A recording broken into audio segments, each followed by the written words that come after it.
You're welcome back to Rubbing Minds, the National Youth Debate, and we're switching our conversations now to unemployment and education. And we'll have a set of brand new speakers. Representing Team Obi is Yetunde Abisoye. Thanks for being here today. Also for Team Tinubu is Tunde Rufai. And for Team Atiku is Jude Feromi Adejowo. Thanks for joining us today. Now, the rules are different this time. I'm going to ask questions. You have 2 minutes to answer, and then the respondents have a minute to rebut, if at all. As usual, we did a lucky dip before this segment, and the Labour Party representative goes first. Starting with you now. Nigeria currently has the second highest unemployment rate globally at 33%, projected to get to 37% by the end of this year, regardless of who wins the election. How is that going to be reversed by your candidate? Okay, good afternoon, Ebuka. Good afternoon, the studio audience, and amazing afternoon to the viewers at home. Thank you for having us today. Like Ebuka said, the projected statistics for unemployment rate in Nigeria is to skyrocket from 33% to 37% at the end of the year, irrespective of who wins presidency. But then I'd like to go with antecedents like my lead speaker said earlier. Anyone that invests in education is investing in capacity building. I'll take this cue from a speech, a statement by Nelson Mandela that says education is the weapon with which you can change the world, not just the world, a society. And we can see that Principal Mr. Peter Obi has done this before with Anambra State. Now, it is being seen that the rate of unemployment that we have in Nigeria today is as a result, one, on lack of capacity building, unfavorable environment to actually run businesses, leading to businesses shutting down, policies that are not enabling, irrespective of the payback. That is the presidential policies built in terms of being able to register businesses, in terms of maybe VADs, that's you declaring your assets, in terms of tax declaration and payment of tax. That is not enough. No economy can thrive on insecurity. No economy can thrive on a degradable state of education. And this is what we've experienced in the last 7 years. If there's anyone that has a 7-point agenda that the current president or administration came into power with, we can tell, rather than move us to the positive side of the radar, rather gone to the negative side, and it's getting deeper every day. My principal, Mr. Peter Obi, has done this before in Anambra State, a state that is being plunged with kidnapping, with high level of insecurity, violence. He's been able to engage favorably the youth, thereby contributing to the economy and reducing unemployment. Give us a chance. Thank you. Now, same question to you, Team Tinubu, because there seems to be a constant need by your candidate to distance himself from the present administration. But in the eyes of a lot of Nigerians, this is a continuation of the same party. And a lot of these statistics have come from this government.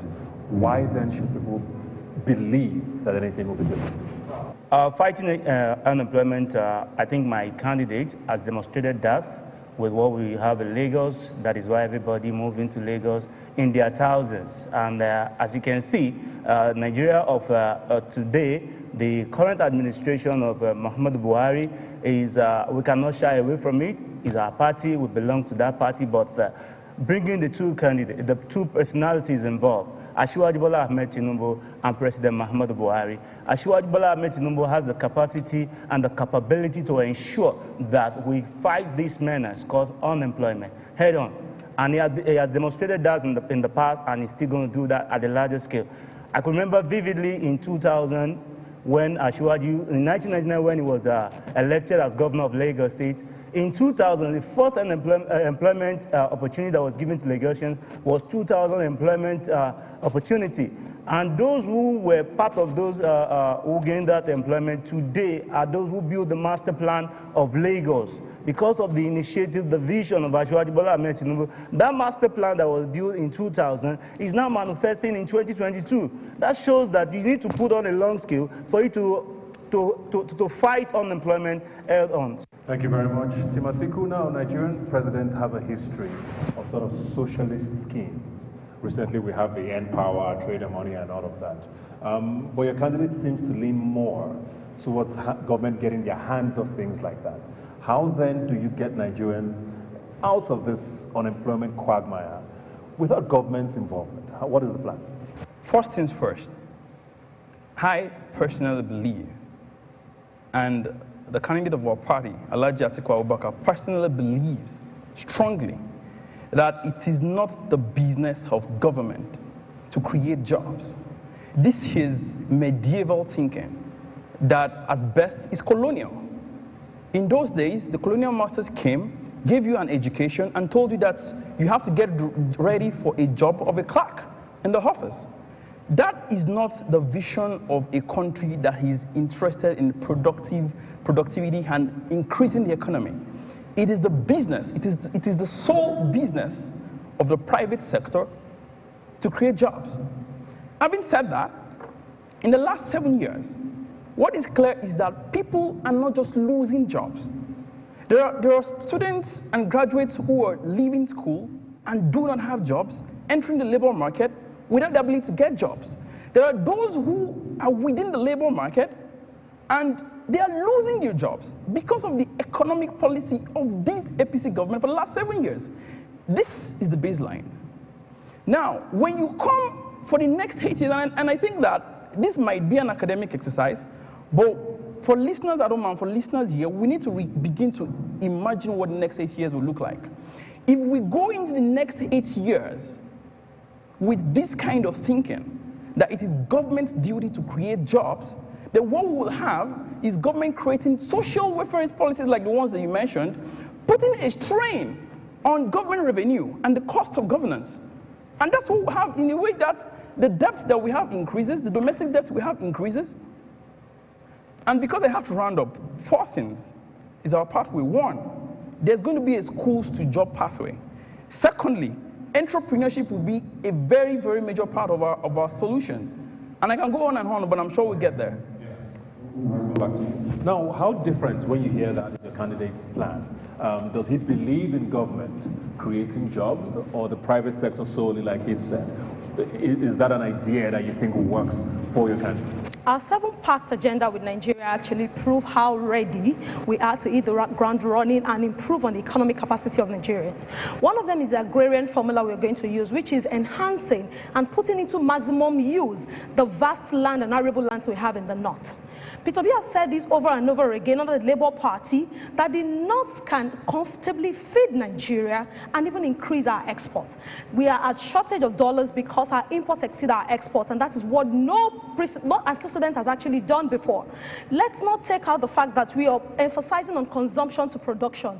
No economy will ever thrive when you have high rates of consumption and your production is at the barest minimum. So with my principal, Mr. Peter Gregory Obi, we are laying emphasis on the fact that we will make our economy very viable to attract foreign direct investment, and when we have international bodies coming into the system, we definitely can increase and reduce unemployment. Tinubu, one of the biggest criticisms, of course, which kind of leads on from what he said, is your candidate did talk about how many million youth he wants recruited into the military. A lot of controversy has come out of that. You know, still talking about government being such a huge employer of labor. How is that viable, you think, in a time like this? Well, thank you very much. The government of Muhammadu Buhari has been recruiting 10,000 young persons into the Nigerian force. And Tinubu rightly said that he will be recruiting 50,000. This is just to boost the number of people who goes into that force. And just yesterday, the president of the Federal Republic of Nigeria just signed another order to give 10,000 young persons to be recruited into the Nigerian police. And these are part of the ways the government is trying to curb unemployment that has been on the right side right from 1999, that both my fellow colleagues here are trying to put on the box of the APC. But we'll accept it because we are determined to take the nation to the next level. We have fight unemployment in various aspects. We fought unemployment in the area of agriculture. Within 1999 to 2015, we have just 10 rice mills across the Federation. As of 2015 to 2022, we have about 68. That's about 680% increase, and which we are still doing more. In the area of NSIP, social investment programs, we've given trader money, we've given market money, and we are still giving more money. Trying to build a link between power and unemployment, building entrepreneurship. Is there a plan in that in your space or your candidate space for that? The idea that individuals and groups should generate power on their own, that's not how Zambia did it. Zambia now boasts of, like my fellow debater said, boasts of 24-hour power supply, but it was government incentivized and private sector led. Much more importantly is that every facet or every policy direction that you see from the PDP is layered on the core ingredient of restructuring the country. In Nigeria today, it is very, very difficult for you to have a project that is supplying power to a particular state, because that's what the law is. When you restructure Nigeria, you begin to see that if, for example, in Gombe State, so where you have a lot of sunlight, it's easier to get private sector partners, invest in solar investment and infrastructure, and generate power for Gombe State. That will only happen in a restructured Nigeria. And to conclude, the only candidate here that has the political capability to restructure this country is Atiku Abubakar. Thank you very much. Let's move on to education now, because we have other sectors to go into. Unfortunately, we have to talk education now. Let me start with you. Before we get into primary education, well, let's start with the ASU conversation. There's been this agreement since 2009, which continues to put us in this situation that we're in now. Is there a plan? Because the conversation is, does government hands off tertiary education, which makes it more expensive and less accessible, or does government continue to be involved and spend all this money to subsidize education so that more people have access to it? But does that not make the strikes inevitable? Is there a plan for tertiary education? One of the things I'd like to address is an individual who came into power when the educational system of the state he was governing was about 26th in ranking and moved to 1st. You would know in the heart of the person is a high value for education. I await anyone to counter that achievement and tell me they've done better than that. Other than some party who has the most expensive university in Nigeria, talking about the PDP presidential candidate. And I cannot say significantly because I've lived all my life in Lagos, I cannot tell the greatest impact that presidential candidate of APC has in education, well, except by paying for WAEC. Well, that can sound exciting to people who couldn't afford about 1,250 naira to pay for WAEC. I don't have the figures right, but my mother, despite being a divorcee, a single mother with 3 children, she paid for my WAEC during that period. She could afford to. So I didn't see that. I can't see that as an achievement. So if you're telling me about ASU, I would say, my president has said it, there is negotiations on the table. Globally, I'd rather pitch on the part that the federal government should take hands off ASU fully, make education more expensive, but more attractive, much more investment through private sector and ownership of different departments, which is very, very much viable. We've seen it done globally. Johns Hopkins University, MIT, you have global industries who own several departments in this school. It's expensive, yes, but is it effective? Absolutely. So if taking hands off tertiary education would make Nigeria educational system more formidable and effective, then so be it. But the fact is this, we would never put our youth in homes for 8 months while the political leaders are graduating their students in global universities, international universities, and have the guts to even snap the pictures and put on social media, shoving it on our throats that we should take it. The APC candidate, Asiwaju Bola Ahmed Tinubu, has said he's not going to take the government hands away from funding the tertiary institution. What we are going to do as a party is to restructure the tertiary institutions and inject more funding. And this time around, this will solve the problem of the ASU issue. Don't forget there is a benchmark for every nation on budgeting for education. The funding will be coming from the federal purse as part of our budget preparation for every tertiary institutions. There is a UNESCO benchmark of 26% for tertiary education system.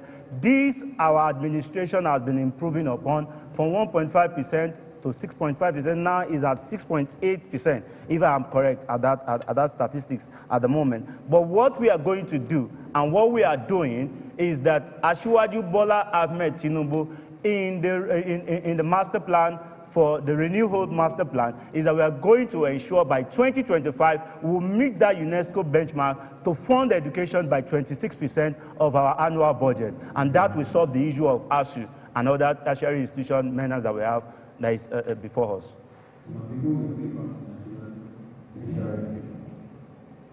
Thank you very much, friends.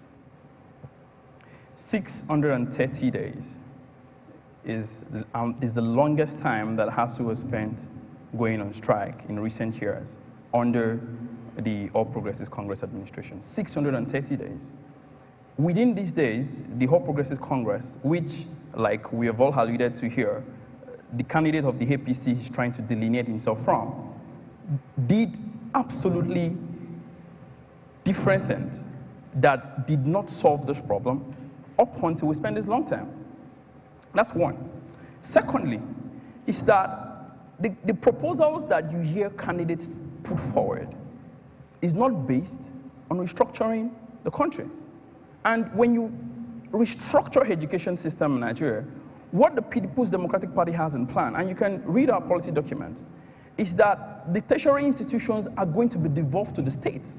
But not just that, it will also come along with the devolvement of resources to each of the states in a way that they are autonomous. And that's a solution that solves this issue about ASU.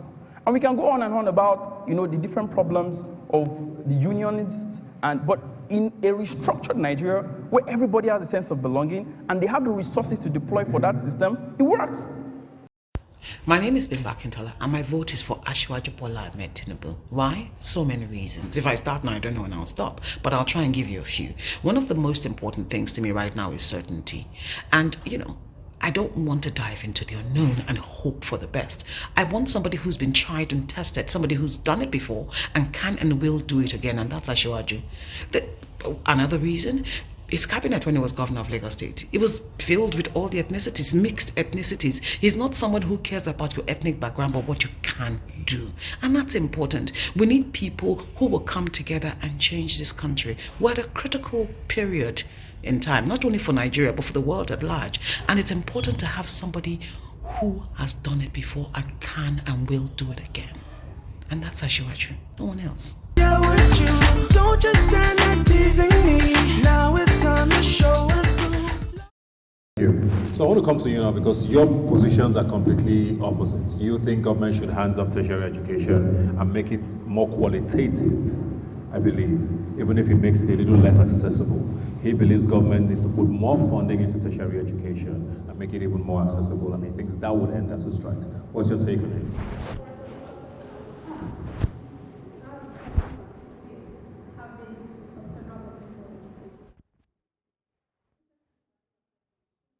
I interacted with the school directly. I paid for the application fees. That is full hands-off of the federal government from education. I believe the crux of education is actually the foundation. Universal basic education, secondary education. And that is what our people enjoyed in the 60s. Education, most of the people that had even plunged us into this quagmire enjoyed up to free ticket meals in university. We're not asking for that. We're saying give us a very strong foundation institution in form of primary and secondary education. Leave tertiary institution to private partnership. It will work. Okay. Why should government continue to put money, like she said, in a system that isn't working as it is? Just like my candidate is not going to take his end off funding of the tertiary institution, we have equally created students' loan to engage all the students so that 4 years course will not be 8 years course, and at the same time they'll be able to fund it. We are creating that so that we can create a system whereby there will be mutual understanding between the school, the student, and the bank that will be funding that capacity, what have you. Now, Timothy, just not very clear on what the position is, because we have two polar opposites here, it looks like. Are you somewhere in the middle? Because like she said, your principal owns a private university. Is that the plan to make Nigeria, because there's a lot of talk about privatization from your candidate. Is that what's going to happen across board with universities? Or are you also going to toe the line of more funding for schools? We are going to restructure Nigeria. that restructuring will impact on the education system. In a restructured Nigeria, you have each of the states controlling all the institutions, and I really hope that we get a chance to talk about basic education before we leave here today, because that's what dovetails into entrepreneurship and, for example, the implementation of the Startup Act that the PDP is going to do when we get into government. But the point here is, my fellow debater here, the candidate of the APC, said on a rally that students are going to spend 8 years in school. 4 years. And that they should call him a bastard if that does not happen. I can guarantee you that under a PDP government, no student will spend 8 years in school for a 4-year course or a 5-year course. And you can call me a bastard if that happens. Let's move on now to basic education. Because the figures say that over 20 million school children in Nigeria are out of school, or at least those of school age, which is the highest in the world. Basic education seems not so basic anymore and accessible for a lot of Nigerians. We know there are so many promises, especially from state governments, about making education free. We've had our Marjorie project in the past. We don't know what's happening with it. What's the plan of your candidates to take that number at least significantly lower than it is right now? Please, Nigerians, again, go to the media. What was the state of primary schools when Peter Obi became the governor of the state? A sorry state. Today, the schools he built, we can take pictures and compare and contrast. With the acclaimed Lagos, we glorified accession to a certain individual who routed the fund of that state to his pocket. No school in Lagos built by the government, or even Jakonde as a good person, can compete favorably with the schools that Peter Obi built in Anambra. Just check in terms of quality, disposition of infrastructures, check in terms of the capacity, the things that are built outside, and say that state-owned government schools managed by missionaries are competing nationally and are winning at the school fees about millions of naira. That answers the question. We will build a better universal basic education for Nigeria. I know we talked a lot about fact-checking here, but we can't fact-check pictures here, so I guess it's up to you guys, the viewers, to compare and contrast. Thank you. Somebody who has actually lived most of his life in Lagos is talking about taking picture in Anambra. That's to tell you the level at which they cannot even promote. Can you allow me speak, please? That is to tell you the level at which they cannot even promote the state in which they reside and make their ends meet.